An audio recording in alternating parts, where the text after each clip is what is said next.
फिर जब वो मेरी लाइफ में आई थी तो मुझे एकदम से ऐसा फील होने लग गया था कि अब तो बस मेरा करियर खत्म हो गया, अब मैं कुछ नहीं कर पाऊंगी अपनी लाइफ में। मुझे गुस्सा भी आता था, इरिटेशन भी रहती थी, लेकिन समहाउ मैंने फिर भी उसको बहुत अच्छे से मैंने उसको अपब्रिंग किया था। आई थिंक 8 या 9 महीने की वो भी थी। थोड़े से और क्राइसिस आए थे फाइनेंशियली, फिर मुझे जॉब स्विच करना, मतलब स्विच नहीं, मतलब अगेन मुझे जॉब ढूंढनी पड़ गई एंड फिर से मैंने अकाउंट्स में ही जॉब ढूंढी। करने वाला ना कोई भी नहीं होगा, हर कोई आपको डीमोटिवेट करेगा। हाँ, मुझे भी इस इंडस्ट्री में सबने मुझे डीमोटिवेट किया था, इवन माय फैमिली ने भी मुझे डीमोटिवेट किया था। वो तो यही वो तो हमेशा मुझे यही बोलते थे कि अगर इसमें इतनी कमाई नहीं हो रही है तो you should switch your career to boutique, या फिर इससे तो अच्छा बुटीक का काम सीख लेती तो शायद और ज्यादा क्लाइंटल आते। Hey guys, so welcome back to my YouTube channel. I hope आप सब लोग अच्छे होंगे एंड घर में भी आपके सब स्वस्थ मस्त और एंजॉय कर रहे होंगे, क्योंकि मॉनसून सीजन है। वैसे भी पता है, कुछ वीकेंड पहले ही ना मेरे कुछ एक्स स्टूडेंट्स का फोन आया और कुछ का मैसेज भी आया था। तो they were like very demotivated in their life, और वो लोग मुझे मैसेज करके ये पूछ रहे थे, मैम आपने हमें सिखाया तो बहुत अच्छा है, लेकिन हम नए क्लाइंट नहीं ऐड ऑन कर पा रहे हैं, या फिर हमारा जो पेज है वो आगे रीच नहीं हो पा रहा है, या फिर हमें घर में ये बोल रहे हैं कि हमने इतना पैसा तो हमने मेकअप इंडस्ट्री में या मेकअप कोर्स में हमने खर्च कर दिया, लेकिन अब आगे के क्लाइंट्स हम कैसे बनाएंगे, कैसे इस इंडस्ट्री में आगे चलेंगे, क्योंकि कंपटीशन बहुत ज्यादा है। हर कोई मेकअप आर्टिस्ट बन रहा है और हर कोई मेकअप सीख रहा है। ऑब्वियसली जिनको इंटरेस्ट है या जो अपना करियर इस फील्ड में बनाना चाहते हैं वो तो कर ही रहे हैं, लेकिन इसके अलावा लोग मुझे यही पूछ रहे हैं कि मैम हम कैसे अपने आप को इस इंडस्ट्री में स्टैंड आउट करें, कैसे हम क्लाइंट लेकर आए। तो मुझे ना बहुत कुछ तो मुझे अच्छा लगा कि एटलीस्ट मैंने इन लोगों के अंदर ये चीज मोटिवेशन डाल दी है कि आप किस तरीके से क्लाइंट लेकर आओगे, कैसे आप अपने कंटेंट को आगे बढ़ाओगे। मोटिवेट तो मैं ऑब्वियसली हर अपनी स्टूडेंट को करती रहती हूँ, लेकिन कभी कभी ना कुछ मुझे ऐसा फील होता है कि देखो, मोटिवेशन ऐसा होता है कि आती तो है अपने अंदर से, लेकिन हम बुझ जाता है मोटिवेशन। कभी कभी मेरा भी बुझ जाता है, इसलिए मैं बहुत सारी चीजें पढ़ती रहती हूँ, रिसर्च वगैरह करती रहती हूँ। तो ऐसे ही यहाँ पे मैं आपको अपने मेरा जो पिछले 7 साल का एक्सपीरियंस है, मैं कैसे इस इंडस्ट्री में आई, मैंने कैसे इस इंडस्ट्री में सोचा कि मैं इसमें कदम रखूं, और इससे पहले मैं क्या करती थी, और मैंने कैसे अपने आप को मोटिवेट करा, मुझे कैसे क्लाइंटल मिले, कैसे मैंने अपने पेज पे एक्सपोजर बढ़ाया, कैसे मैंने मतलब कैसे अपने आप को बढ़ाया। तो ये सारी चीजें मैं इस वीडियो में आप लोगों के साथ करने वाली हूँ। तो मैंने अपने करियर की शुरुआत जब मैं 16 साल की थी, मैंने तब से करना शुरू किया था। तो I was like begging my father कि मुझे बाहर जाने दो और मुझे कुछ जॉब वगैरह करने दो। तो मेरे फादर मुझे उस समय ये कहते थे कि हाँ, ये तो अगर नौकरी नहीं करेगी तो ये मर जाएगी, आत्महत्या कर लेगी, ये आज बाहर जा रही है, आज लिपस्टिक लगा के जा रही है, कल को सिगरेट पी कर आएगी, कल को लड़के के साथ बाइक पे बैठकर आएगी, कल को तो ये भाग जाएगी, ये हो जाएगा वो हो जाएगा। तो मैंने ना ये सब बहुत सारी बातें ना अपनी लाइफ में सुनी है, लेकिन मैंने इनको ना जब भी अपनी लाइफ में सुनी है ना, तो मैंने अपने मुंह को, अपने आप को ना बंद रखा है। मैंने उस समय जवाब बिल्कुल भी नहीं दिया इन बातों का, बल्कि मैंने उन्हीं चीजों को ना अपनी ताकत बनाया, बल्कि उन्हीं चीजों को मैंने लोगों को लेट डाउन करते हुए देखा है। मैंने उन लोगों को हराया है उन सब बातों पे। अगर यही सब बातें सोच के समझ के अगर मैं बैठ जाती ना, तो शायद आज मैं शिवानी मुआ ना होती। तो जिस जनरेशन से मैं आती हूँ ना, तो उस जनरेशन में सिर्फ लड़कियों के लिए, अगर लड़की बाहर जा रही है तो उनके लिए सिर्फ एक ही करियर ऑप्शन होता था, वो है टीचिंग। उसके अलावा और कुछ भी नहीं होती थी। तो मैंने कहा चलो घर से बाहर निकलना है, कमाना है अपने लिए, क्योंकि अपनी भी जरूरतें होती थी। तो मैंने एज अ टीचिंग के लिए अप्लाई किया था और मुझे नौकरी मिल गई थी। अब जब मैंने टीचिंग के लिए अप्लाई किया तो उसके बाद धीरे धीरे मुझे ये लगने लगा कि टीचिंग अब मेरे लिए बिल्कुल नहीं है। मैं 10th और 12th के बच्चों को इंग्लिश पढ़ाया करती थी, तो मुझे ऐसा फील होने लग गया था कि नहीं, अब मुझे कंप्यूटर सीखना है। ये आई थिंक 2003 या 4 की मैं आपको बात बता रही हूँ। तो मैंने उस समय फिर कंप्यूटर सीखा था। कंप्यूटर सीखते सीखते मुझे यूं लगने लग गया कि नहीं, अब मुझे ना ऑफिस लाइन में जाना चाहिए। और मैंने अब कंप्यूटर सीख लिया है तो मैं अब टीचिंग लाइन को अब छोड़ूंगी, अब मैं ऑफिस लाइन में जाऊंगी। तो धीरे धीरे करके मैंने अपने फादर को मनाया तो वो भी अग्री हुए। फिर उसके बाद मैंने कहीं से अकाउंट्स टैली का मैंने कोई कोर्स किया था छोटा सा, तो उसी के बिहाफ पे मेरी अकाउंट्स में जॉब लग गई थी। तो अकाउंट्स में जॉब करती थी मैं एज एन अकाउंट्स असिस्टेंट के तौर पे लगी। फिर बाद में मैंने अकाउंट्स एग्जीक्यूटिव के तौर पे लगी, फिर असिस्टेंट के तौर पे लगी। फिर एक टाइम ऐसा आया कि मैं अकाउंट्स मैनेजर बन गई। करियर ग्राफ था मेरा, करियर ग्राफ भी काफी अच्छा था। मेरी जो फर्स्ट सैलरी थी वो अगर मैं टीचिंग की बात करूं तो मेरी फर्स्ट सैलरी 1,500 रुपए थी। फिर जब मैं कॉर्पोरेट में आई थी तो मेरी सैलरी 3,500 रुपए लगी थी। और मैंने बहुत ही जल्दी जल्दी ना मैंने स्विच अपना मैंने जॉब स्विच करना शुरू कर दिया था, क्योंकि मुझे और सैलरी, क्योंकि मेरे अंदर हमेशा से ना एक आग, एक फायर हमेशा से रहती है कि मुझे और सीखना है और सीखना है। और जब तक आप जितना सीखते रहोगे ना आप उतना ही ज्यादा बढ़ते रहोगे। हम आप यही ध्यान रखना, लक्ष्मी जी तभी आपके पास आती है जब आपके पास बुद्धि होती है। अगर आपके पास बुद्धि नहीं होगी, विजडम नहीं होगा, नॉलेज नहीं होगी किसी भी चीज की, तो लक्ष्मी आपके पास कभी भी नहीं आएगी। और लक्ष्मी तभी आती है जब आप किसी चीज को एक्सपेंड करते हैं, एक्सपेंशन में लेकर आते हैं। तो बस फिर मेरी ऐसे ही अकाउंट्स में रहते रहते मेरी शादी हो गई। और मेरी जब शादी हो गई ना, तो जब मैं 13-14 साल की थी, मेरे अंदर ना तभी से एक जील था कि मैं अपना एक टाइम के बाद ना मैं अपना काम खोलना चाहूंगी। लेकिन मुझे हमेशा से डाउट इस बात का था कि मैं अगर काम खोलूंगी तो खोलूंगी मैं किस चीज का, मुझे क्या चीज आती है। तो मेरे अंदर से ना हमेशा एक ही जवाब आता था कि मैं हमेशा वही काम खोल सकती हूँ या वही काम कर सकती हूँ जिसकी मुझे डीपली नॉलेज होगी, जिसका मुझे डीपली पता होगा कि ये चीज कहाँ से आती है, कैसे आती है, क्यों आती है, कितना प्रॉफिट होता है, और अगर इसमें कभी किसी भी चीज में कोई प्रॉब्लम आ गई तो उसको सॉर्ट आउट कैसे करेंगे। तो मुझे डीपली जो भी काम आता था, मुझे ब्यूटी पार्लर का, आज भी उसको ब्यूटी पार्लर ही बोलते हैं, तो मुझे स्किन केयर को लेकर, ब्यूटी को लेकर, मेकअप को लेकर मुझे वो काम आता था। इवन आप यकीन नहीं मानोगे, जब मैं शायद 13-14 साल की थी, मैंने अपनी कजन को एज अ ब्राइड तैयार किया था, और वो भी बहुत सुंदर। जब शादी हो गई थी तो मुझे भाई पहले तो क्या होता था कि अब आप मायके में हैं तो मायके में हर चीज आपको सर्व हो जाती है हाथों में। लेकिन ससुराल में ऐसा बिल्कुल भी नहीं होता, वहां आपको खुद चीजें करनी पड़ती है। अब दोनों चीजें संभालनी होती थी, आपको घर भी देखना है, अपनी जॉब भी देखना है, लंच भी पैक करना है, आगे भी बढ़ना है। तो ये दोनों चीजें मेरे से इतनी ज्यादा हैंडल नहीं हो पाती थी।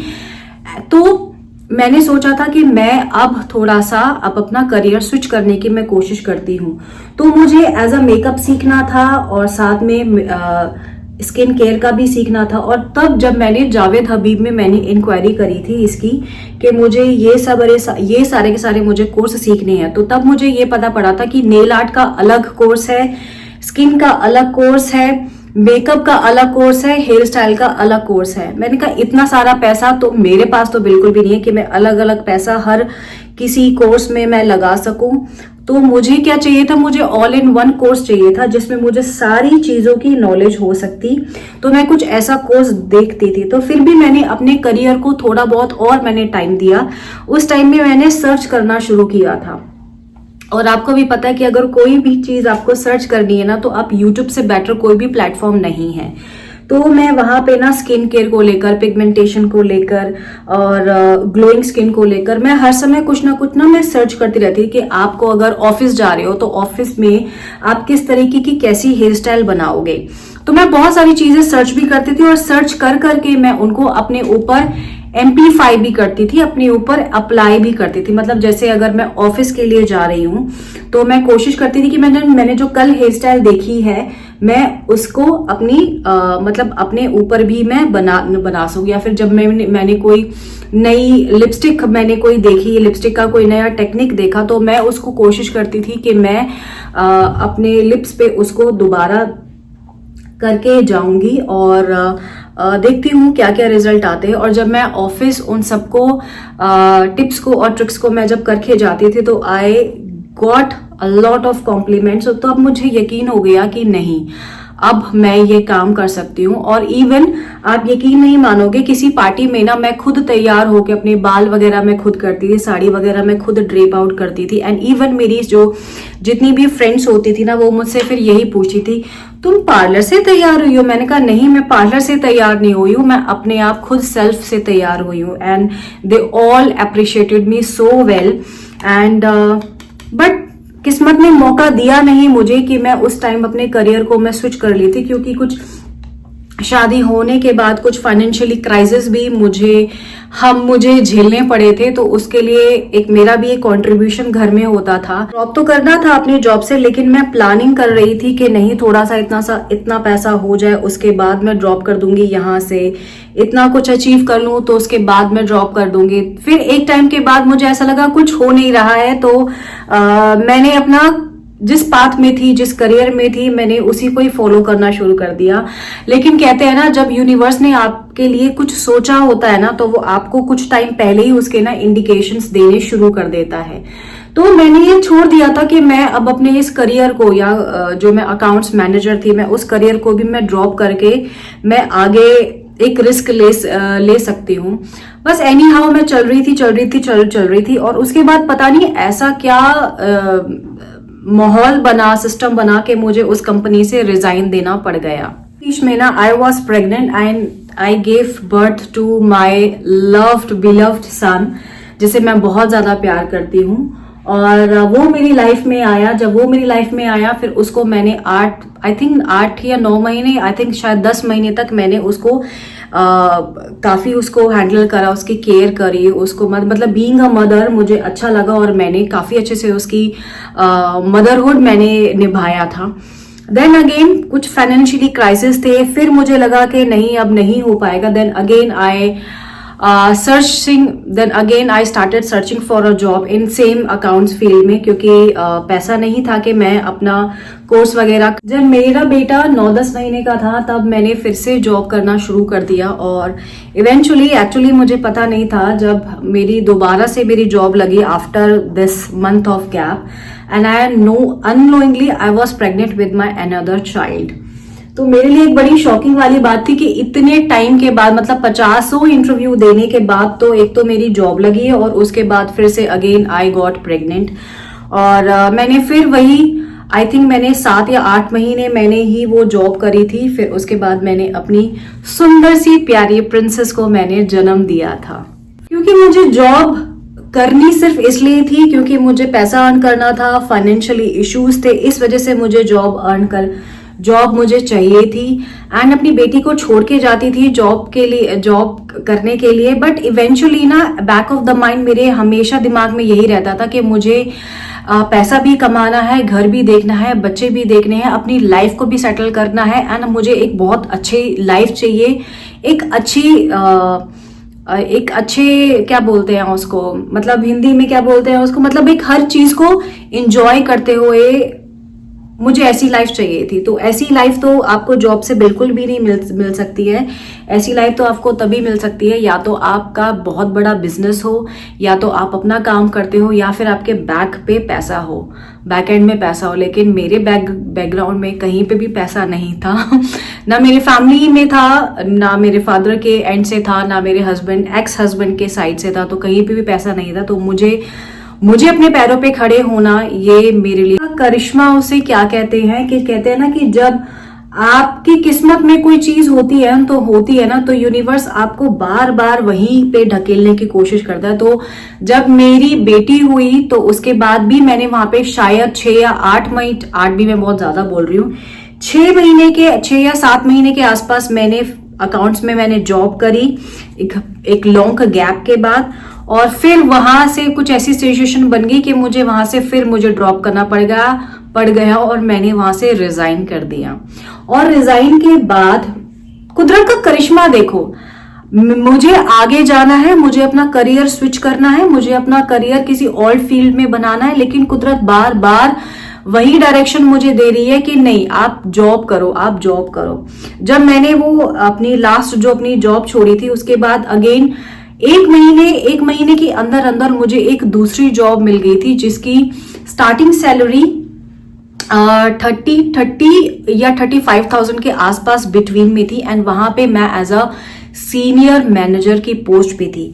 तो जब मैंने अपनी फैमिली वालों से बात करी थी, they all said to me कि जो खुद का काम होता है ना, उसमें कोई फिक्स्ड इनकम नहीं होती है आपकी, कभी काम आ रहा है, कभी काम नहीं आ रहा है, कभी लेबर है, कभी नहीं है। मेरे फादर की अपनी एक छोटी सी वर्कशॉप है, तो वो बड़े परेशान रहते थे पैसों को लेकर, कभी ईएमआई नहीं भर रही है, कभी कुछ नहीं हो रहा।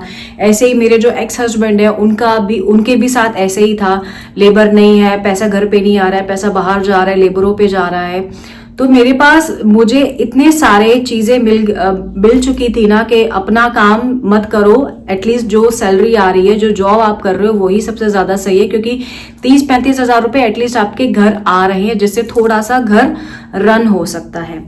और मुझे ना बताने के लिए कोई भी नहीं था कि आपको काम कैसे करना है, क्योंकि मेरी पूरी फैमिली में सबकी सब जो लड़कियां हैं, जो लेडीज हैं, जो मेरे रिलेटिव्स भी हैं, स्पेशली फीमेल, कोई भी वर्क नहीं करता, कोई भी काम नहीं करता, वो सबकी सब सिर्फ घर संभालती हैं और कुछ भी नहीं करती। एक्सपीरियंस मेरा था और मैंने सोचा नहीं, अब मुझे कुछ ना कुछ करना है।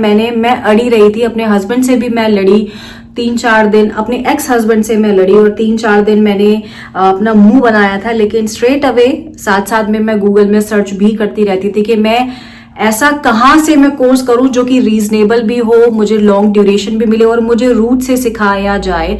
तो समहाउ मुझे मिला एक IPW साउथ एक्स में है, इंटरनेशनल पॉलिटेक्निक फॉर वुमेन। तो वहां से मैंने अपना ये 1 साल का कोर्स किया था, जिसमें थ्रेडिंग से लेकर मेकअप तक सिखाया गया था। और वहां पे जो मेरी टीचर थी, उन्होंने हमें स्पेशली मुझे बहुत ही ज्यादा मोटिवेट किया था। उन्होंने उस क्लासेस के अलावा भी मेरी काफी हेल्प करी थी, जो हेल्प मुझे आज भी काम आ रही है। एंड जो चीजें उस समय जो उन्होंने मुझे बताई थी, जो एक्स्ट्रा क्लासेस उन्होंने मुझे अलग ब्रांड से करवाई थी, तो वो मुझे आज बहुत ही ज्यादा हेल्पफुल मिली है मुझे लाइफ में। मैंने आपको बताया था, मैंने IPW से अपना कोर्स किया था पूरा 1 साल के लिए।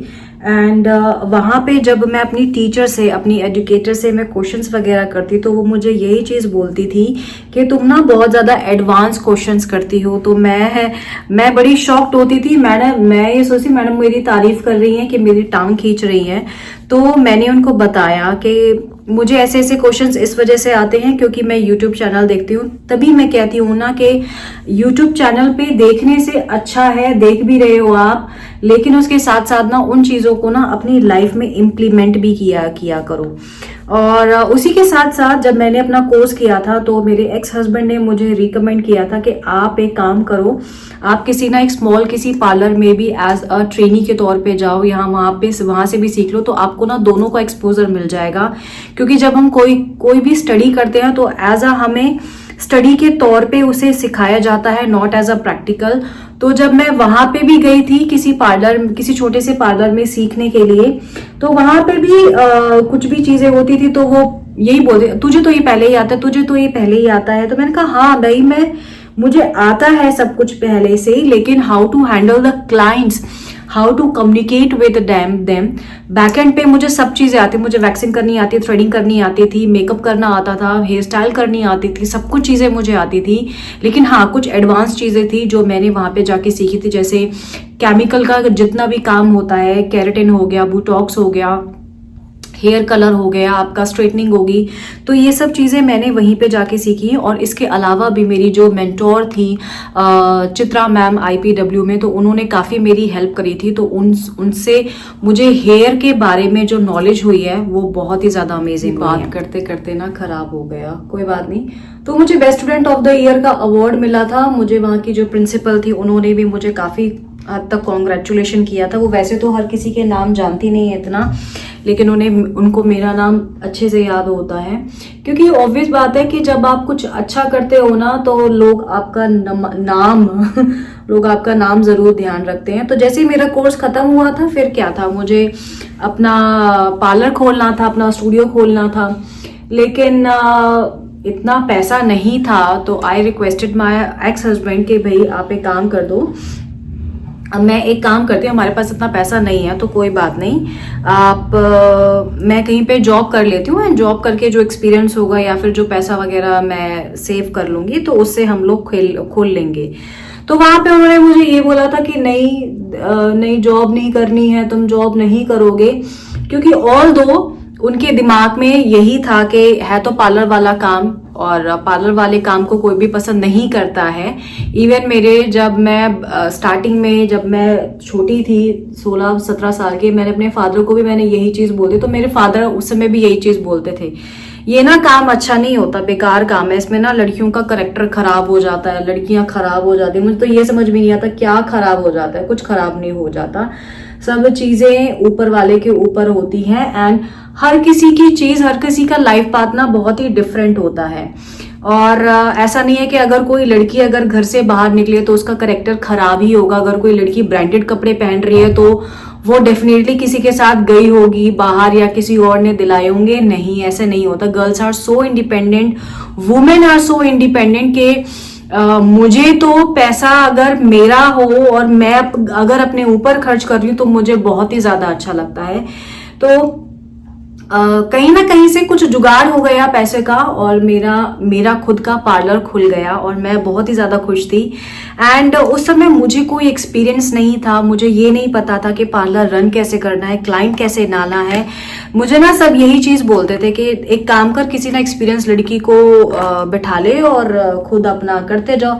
अरे भाई, एक्सपीरियंस लड़की अगर क्लाइंटल अगर मेरी खराब कर रही होगी, अगर उसको नहीं आएगा, कुछ अगर गड़बड़ हो गई तो कौन संभालेगा उस चीज को। तो इसीलिए ना मैंने रूट से कोर्स किया था। स्पेशली कोई मैंने ऐसा नहीं किया था मैं सिर्फ एक मेकअप का कोर्स कर लेती हूँ एंड उसके बाद मैं अपना एक सैलून या फिर एक स्टूडियो में खोलूंगी एंड लड़कियां रखूंगी या लड़के रखूंगी एंड वो काम करेंगे and I will be there as the owner. नहीं, मुझे ऐसा नहीं करना था। मुझे रूट से चीजें जाननी थी, क्योंकि अगर कल को कोई बड़े ही काम कोई खराब हो गया तो उसको कौन हैंडल करेगा। तो डेफिनेटली मैं ही हैंडल करूंगी उसको। तो वहां पे मैंने शुरुआत में एक एक्सपीरियंस लड़की को रखा था, क्योंकि उसे नॉलेज थी इन सब चीजों की। उसको रखने का फायदा यही हुआ था कि उसका हाथ बहुत अच्छा था, उसका काम बहुत अच्छा था और क्लाइंट को उसका काम बहुत पसंद आता था और उसकी वजह से क्लाइंट बार बार आते थे। अब जब मैंने अपना स्टूडियो पार्लर जब खोला था ना, तो मुझे बिल्कुल भी आइडिया नहीं था कि क्लाइंट आएंगे कैसे, क्योंकि मेरे दिमाग में भी यही था कि हाँ, आप कमर्शियल प्लेस में आप खोल लो एंड क्लाइंट अपने आप आते जाएंगे। और मैं बड़ी खुश, मैंने कहा वो तो भाई पैसे पे पैसा अब मैं छापूंगी, लेकिन प्रैक्टिकली ऐसा नहीं होता। क्लाइंट आपके द्वार पे लाना पड़ता है, खींच के लाना पड़ता है। आप खुद नहीं लाते हो उसको, वो खुद अपने आप चल के नहीं आता है बेसिकली। तो 2-3 महीने तो मैंने अगस्त 2018 में मैंने खोला था अपना पार्लर, और मैं पार्लर ही बोलूंगी, मैंने पार्लर ही खोला था उस टाइम पे। और एक एक्सपीरियंस लड़की थी और मैं थी बस। तो 2-3 महीने तो मेरे ऐसे गए थे कि क्लाइंटल नहीं था बिल्कुल भी, और मैं भगवान से डेली यही बोलती थी कि भाई भगवान जी क्लाइंटल दे दो, क्लाइंट ला दो, क्लाइंट ला दो। और मैं रोती थी डेली की भाई मैं क्लाइंट लाऊं कैसे करूं। कभी किसी से पूछती थी, कभी किसी से पूछती थी, क्योंकि मेरे बैक एंड माइंड पे यही चलता था कि भाई आप दुकान खोलो और क्लाइंट अपने आप ही आ जाएंगे। ऐसा प्रैक्टिकली नहीं होता, और किसी ने मुझे बताया भी नहीं था। आपको मार्केटिंग भी करनी होती है, marketing plays a very important role rather than आपने जितना एम्बियंस क्रिएट किया है। एम्बियंस का तो लोगों को बाद में पता पड़ेगा जब वो एंटर करेंगे, लेकिन उससे पहले अब मार्केटिंग बहुत ज्यादा जरूरी होती है। तो मैं भगवान के सामने मैं यही चीज बोलती थी, मैंने कहा भगवान जी क्लाइंट ला दो, क्लाइंट दे दो, क्लाइंट दे दो। एंड समहाउ आई थिंक अक्टूबर नवंबर में जब ये आपका करवा चौथ का टाइम आता है या दिवाली आती है, तो उस समय काफी अच्छा बिजनेस होता है। तो वहां पे इवेंचुअली कोई एक मार्केटिंग वाला आया एंड अगर आपको पता होगा तो शायद आज भी चलते होंगे दिल्ली में, तो आजकल आई थिंक आज भी है, एक सब्सक्रिप्शन चलता है आपका, जैसे 6 महीने हो गए, 2 महीने हो गए, या 8 महीने का या साल भर का एक सब्सक्रिप्शन का कार्ड होता है 599 799। तो उससे मेरे बिजनेस को, मेरे काम को काफी हेल्प मिली थी। तो हमने वो कार्ड वगैरह प्रिंट आउट करवाए थे एंड उस मार्केटिंग बंदे की वजह से मुझे काफी हेल्प आउट मिली थी मेरे काम में। तो वहां पे लोग काफी आते थे, काफी मेरा काम, फिर जब ये आपका सीजन आ गया था वेडिंग सीजन, तो इसमें काफी अच्छा मेरा काम बढ़ा था। एंड मुझे ना किसी ने कुछ नहीं बताया था कि जब आप अपनी दुकान पे बैठते हो ना तो आपको सज धज के बैठना चाहिए, आपको प्रेजेंटेबल दिखना चाहिए। मैं ऐसे ही चली जाती थी जैसे नॉर्मल, जैसे घर का सूट पहना हुआ ना, मैं घर के सूट में ही चली जाती, तो कोई मुझे एज अ ओनर की तरह मुझे ट्रीट नहीं करता था। क्लाइंट भी आते थे तो वो बार बार यही पूछते, आप ही हो ओनर इसकी कि नहीं, ओनर क्या कोई और है इसका? तो मैंने कहा नहीं बाबा, मैं ही ओनर हूँ इसकी। तब बाद में मेरे एक जो एक्सपीरियंस स्टाफ थी, तो वो उसने मुझे बताया था कि नहीं, आप अगर शॉप पे बैठ रहे हो ना, आप अगर मेन फेस हो तो आपको भी ना मेकअप करके बैठना पड़ेगा। और मैं यही चीज सोचती थी कि यार मेकअप की बुकिंग आ जाए, मेकअप की बुकिंग आ जाए, मेकअप की बुकिंग आ जाए। तो जब उसने मुझे ये चीज बताई तो मैंने ना मेकअप करके बैठना शुरू किया वहां पे। और उसके बाद फिर क्लाइंट्स आने लग गए। और जो मेरा उस टाइम पे जो पहला मेरा क्लाइंट था वो 700 रुपए का क्लाइंट था, जो कि सिंपल पार्टी मेकअप था। वहां पे हेयर स्टाइल भी थी, वहां पे मेकअप भी था, उनकी ड्रिपिंग भी थी। तो मैंने कहा चलो कोई बात नहीं, 700 रुपए में मेकअप कर देते हैं, एटलीस्ट क्लाइंट तो बनेगा। तो 700 रुपए में मैंने मेकअप किया था, जिसमें मेकअप भी था, उनका हेयर स्टाइल भी थी, ये सब चीजें थी। और वही क्लाइंट मुझे एक बार, मतलब शायद दोबारा आए थे, फिर एक बार मैंने उनसे 2500 रुपए चार्ज किए थे फॉर HD मेकअप, एंड वो बहुत ही ज्यादा खुश हुई थी। तो इस तरीके से मैंने अपने क्लाइंट बिल्ड करे थे और काम मेरा काफी अच्छा चल रहा था। फिर आपका ये कोविड आ गया था। 2018 में ओपन किया था अगस्त में, काफी अच्छा चला। फिर 2019 के एंड में दिसंबर में कोविड आया था। तो उस टाइम पे मेरे पास बुकिंग मार्च तक की, अप्रैल तक की बुकिंग थी, लेकिन समहाउ बुकिंग धीरे धीरे कैंसिल होने लग गई थी, क्योंकि कोविड आ गया और लॉकडाउन शुरू हो गया था। तो लोगों की जो वेडिंग्स थी वो बंद हो गई थी। लोग शादियां वादियां नहीं कर रहे थे, ओनली वो शादी कर रहे थे जिनकी बहुत ज्यादा अर्जेंसी है।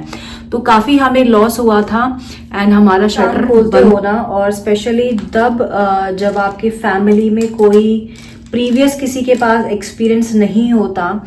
तो मैंने जब अपना काम खोला था तो मेरे पेरेंट्स ना, specially my mother and even my father also, they kept asking me कि आज की कमाई कितनी हुई है, आज की कमाई कितनी हुई है। मतलब लाइक शॉप ओपन करो और लाखों रुपए ऐसे झड़ने शुरू हो जाते हैं। और बैक ऑफ द माइंड बहुत सारी चीजें चलती थी, इसने ये काम क्यों खोल लिया, बुटीक खोल लेती। ब्रश कहाँ गया, मैं तो यही सोच रही हूँ।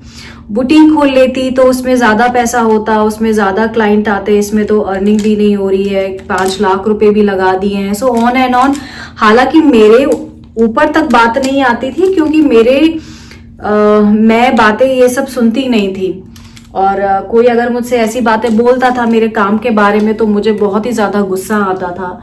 और इस वजह से मेरे पीछे ये बहुत सारी बातें ना चलती थी कि इसको ये काम नहीं खोलना चाहिए था, इसमें तो कमाई भी नहीं हो रही है, क्लाइंट भी नहीं आ रहे हैं, आज का गल्ला भी नहीं हुआ, ये नहीं हुआ, वो नहीं हुआ। मैंने बहुत सारी बातें ना सुनी हैं, सीखी हैं और देखी भी हैं। फिर उसके बाद जब भी कोविड आपका आया और कोविड के बाद जब लॉकडाउन हुआ था, तब उस टाइम पे थोड़ा सा पैसा था कि जो मैं उस लॉकडाउन को या उस कोविड को शटडाउन को मैं सरवाइव कर सकती थी। तो मैंने सरवाइव किया था। फिर जैसे जब आप ओपन करते हो ना, रीओपन करते हो ना अपने काम को, तो लोग जो है ना, जिनकी जरूरत है तो वो डाइवर्ट हो जाते हैं। तो उसी समय पे ये यस मैम, उसी समय पे VLCC, उसी समय पे ये अर्बन क्लैप की इतनी ज्यादा डिमांड हाई हो गई थी, क्योंकि लोगों को डरा दिया था कि कोविड इस चीज से हो जाएगा, उस चीजों से हो जाएगा आपको। तो बहुत सारी चीजें थी। तो काम को थोड़ा सा खुलने में भी टाइम लगा था मेरे काम को। और फिर धीरे धीरे ग्रेजुअली मैं रोती भी थी बैक ऑफ द अपनी सीट पे बैठ के कि भाई एक क्लाइंट तो आ जाए, एक क्लाइंट तो आ जाए। जहां मैं ब्राइडल का, मैं उस टाइम पे 2019 में मैं 18,000 रुपए लेती थी। मैं उस समय मैं इस चीज के लिए रोती थी कि भगवान अगर 8,000 रुपए का भी अगर क्लाइंट आ जाए ना, तो एटलीस्ट मेरी एक लड़की की सैलरी चली जाए। एटलीस्ट मेरे कुछ प्रोडक्ट्स हैं जो एक्सपायर हो चुके हैं, मैं वो चीज़ खरीद सकूं। मेरा जो लैंडलॉर्ड का जो मेरा जो प्लेस का जो बिल है, एटलीस्ट मैं वो पे कर सकूं। इंक्वायरीज आती थी और लोग मैसेजेस करके आपको ये बोलते थे कि आपके ना प्राइस बहुत ज़्यादा हाई हैं, आप आप रेट बहुत ज़्यादा मांग रहे हो। मैं उस समय 1000 रुपये में भी 500 रुपये में भी मेकअप करने के लिए तैयार थी, क्योंकि मुझे उस जगह का रेंट पे करना था, मुझे अपनी लड़कियों की सैलरी देनी थी, मुझे मेरे जो शेल्फ में पड़े हुए मेरे प्रोडक्ट्स थे जो कोविड के टाइम पे लॉकडाउन पे जो एक्सपायर हो चुके थे, मुझे वो रिप्लेसमेंट करने थे। बहुत सारी ऐसी चीज़ें थी, लेकिन मैं बोलती किसको, मैं बताती किसको, क्योंकि ना कोई समझने वाला और ना ही कोई सुनने वाला था। सिर्फ मेरे स्टाफ मेंबर था जो वो इन सब चीज़ों को समझता था, तो वो मुझे यही चीज़ों का मुझे हमेशा आश्वासन देती थी कि नहीं दी, सब कुछ ठीक हो जाएगा, थोड़ा सा टाइम लगेगा। मैं इतना ज़्यादा माइंड से मैं इतनी ज़्यादा पागल हो चुकी थी कि बस कुछ भी ऐसा काम आ जाए कि बस काम आ जाए, और ताकि मैं यहाँ के जो एक्सपेंसेस है मैं उनको रन कर सकूं। और उस टाइम पे मैं जब अपने एक्स हस्बैंड से अपने बिजनेस को रन करने के लिए पैसे मांगती थी, तो वो मुझे हमेशा से यही बोलते, मेरा कैपिटल खत्म हो रहा है, मेरा ये खत्म हो रहा है, मेरा वो खत्म हो रहा है, तेरी वजह से ये हो गया, वो हो गया। होता है, मैं भी इस चीज़ को अंडरस्टैंड करती हूँ, but at the end of the day हर किसी को ये अंडरस्टैंड करना चाहिए कि आप लोगों को जो आप काम कर रहे हो उसमें आपको 10, 15, 20, 25 साल हो चुके हैं, आप आज भी मार्केट से पैसा लेकर अपना धंधा चला रहे हो। और and you people are expecting me कि मैं 2 साल के अंदर अंदर करोड़ों का बिजनेस मैं खड़ा कर दूं, तो दैट्स नॉट गोना इम्पॉसिबल। कोई भी बिजनेस शुरू करने से पहले 2 से 3 साल जरूर लगते हैं, उसी के बाद आपका नाम मार्केट में फैलता है, उसी के बाद क्लाइंट को आपके काम के बारे में पता पड़ता है, उससे पहले कुछ नहीं पड़ता। तो ये मेरी चीज़ें बैकलॉग थी।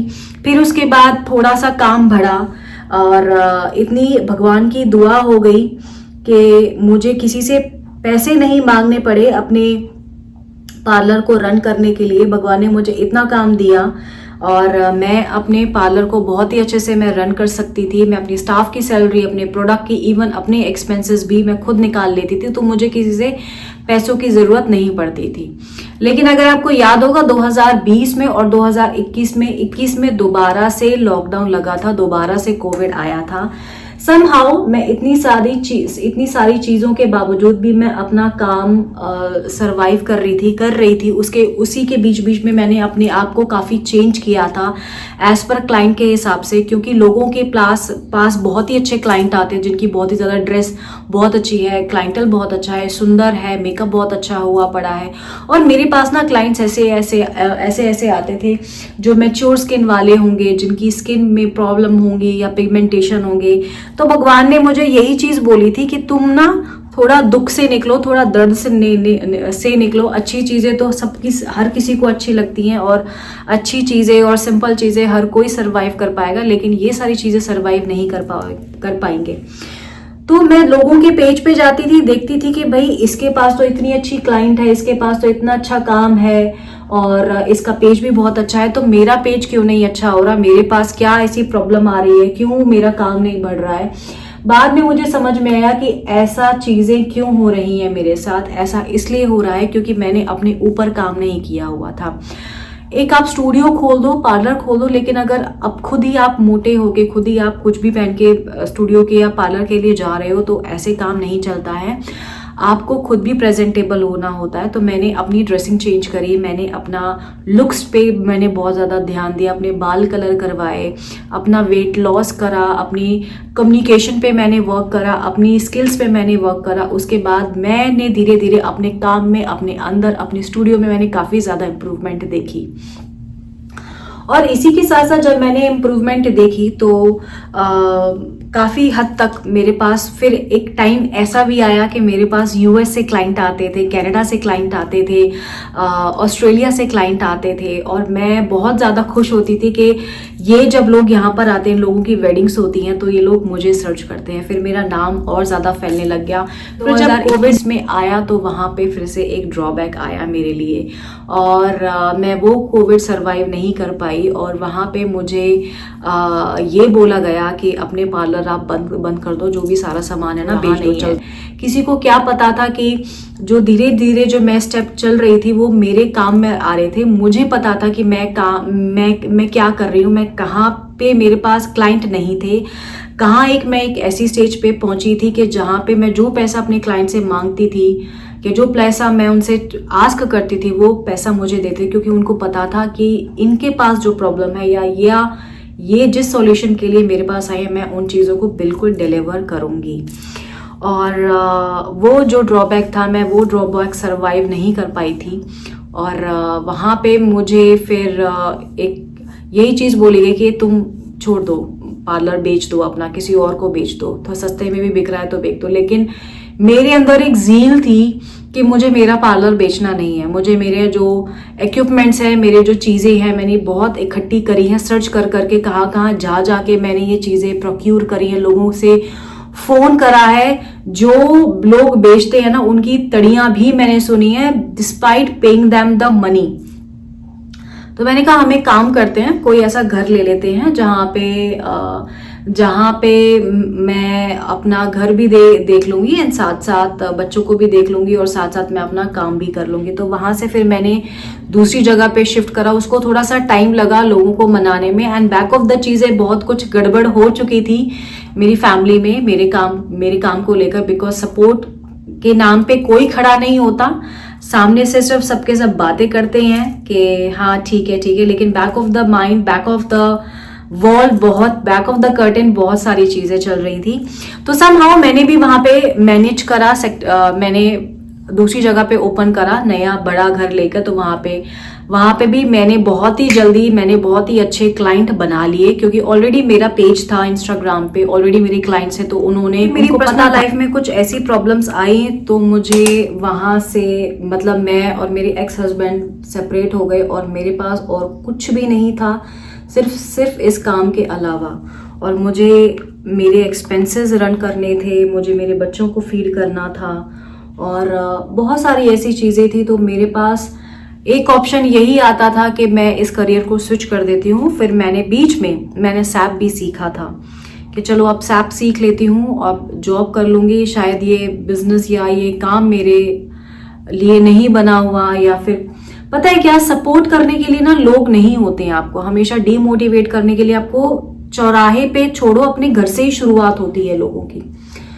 तो ये सब चीजें आपको भी झेलनी पड़ेंगी, होती हैं ये सब चीजें, बट डोंट गेट डिसअपॉइंटेड।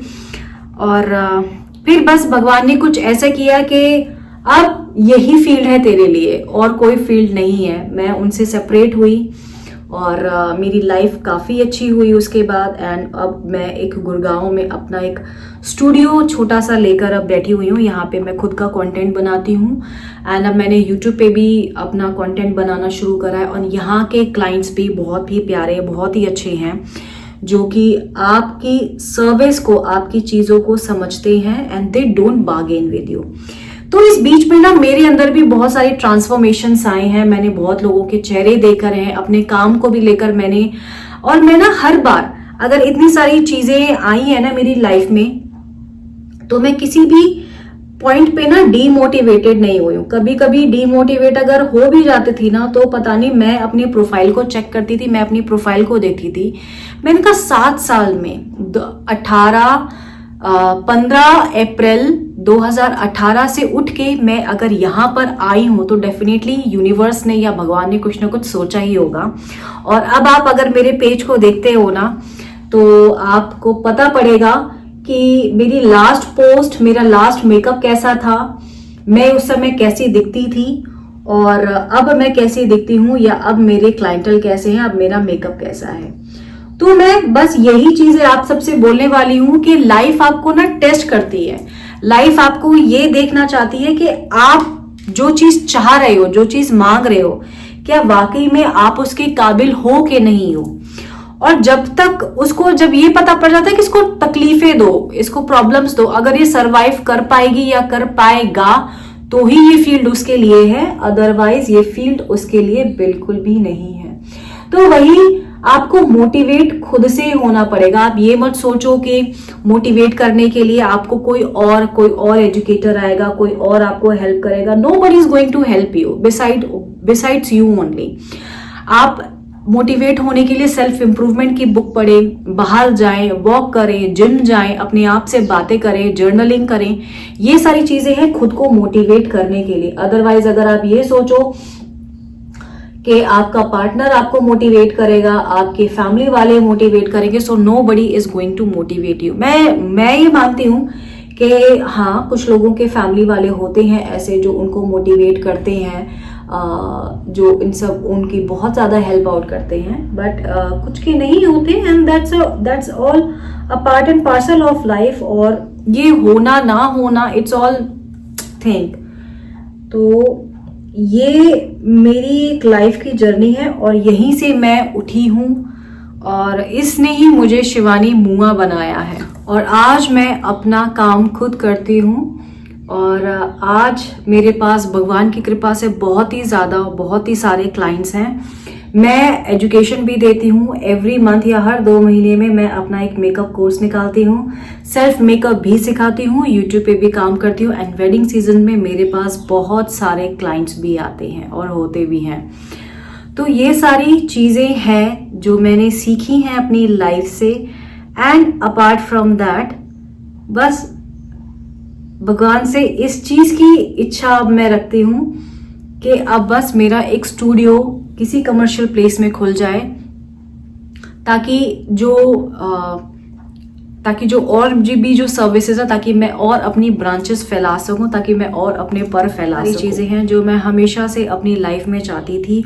और अब इसी के साथ साथ मैं जैसे अपने पेन को मैंने बहुत ज़्यादा इलेबोरेट नहीं करा है यहाँ पे, लेकिन अब मैं कोशिश भी ये करती हूँ कि जो भी अंडर प्रिविलेज जो लड़कियां होती हैं, जिनको मेकअप सीखने का बहुत शौक होता है लेकिन उनके पास प्रोडक्ट नहीं होते हैं, फाइनेंशियली क्राइसिस होते हैं, या फिर कोई सपोर्ट नहीं करता है, तो मेरे पास कुछ ऐसे प्रोडक्ट होते हैं जिनसे मैं उनकी हेल्प कर सकूं। तो मैं हर 2 या 3 महीने में उनकी हेल्प भी करती हूँ, क्योंकि जो जिस फेज से निकला होता है, जो जिस फेज में गया होता है, उसे उस चीज़ की बहुत ही अच्छे से परख होती है, पता होता है। और इसीलिए मैं चाहती हूँ कि जिस पेन से मैं निकली हूँ, जिस पेन को मैंने झेला है, अपने काम को सरवाइव करते करते, अपनी पर्सनल लाइफ में थोड़ा बहुत अप एंड डाउन देखते हुए, तो मैं ये चाहती हूँ कि आगे कोई भी लड़की ऐसी फेस ना करे। इसीलिए कहते हैं कि डीमोटिवेट करने वाले ना आपको ग्राउंड लेवल से ही मिल जाएंगे, लेकिन मोटिवेट करने के लिए आप ये मत सोचो कि बाहर से कोई इंसान आएगा आपको मोटिवेट करेगा। नहीं, आपको खुद मोटिवेट होना पड़ेगा। और ये जो चीज़ है ना, खुद मोटिवेट होने की या करने की, ये चीज़ ना इतनी आसान नहीं है वैसे तो, क्योंकि इसको भी जगाने के लिए ना आपको अंदर से बहुत ही ज़्यादा प्रिपरेशन करनी पड़ती है। इन बातों से रेजोनेट कहीं ना कहीं करते होगे, कुछ ना कुछ हैपनिंग आपके साथ भी हुई होगी जब आपने बोला होगा अपनी फैमिली वालों को कि मैं अब मेकअप इंडस्ट्री में कदम रखना चाहती हूँ, या फिर मैं अब मेकअप आर्टिस्ट बनना चाहती हूँ। तो आपने क्या क्या चीज़ें फेस करी हैं, क्या क्या चीज़ें लोगों की बातें सुनी हैं, तो ज़रूर मुझे कमेंट सेक्शन पे लिख कर बताइएगा। जिन लोगों ने मेरा चैनल सब्सक्राइब नहीं करा है, प्लीज़ मेरे चैनल को सब्सक्राइब कीजिए, लाइक कीजिए एंड शेयर भी ज़रूर कीजिएगा। ऐसी छोटी छोटी और सारी बातें हैं जो रियल लाइफ की मैं आप लोगों के साथ शेयर करती रहूँगी, और मैं यही कोशिश करती हूँ कि आपको भी शायद मेरी इस स्टोरी से कुछ मोटिवेशन मिली होगी, जो शायद आप अपनी लाइफ में इम्प्लीमेंट करेंगे। और अगर आपके साथ भी कुछ ऐसी रिलेटेबल चीज़ें हुई हैं तो प्लीज़ मुझे कमेंट सेक्शन पे लिख के बताइएगा।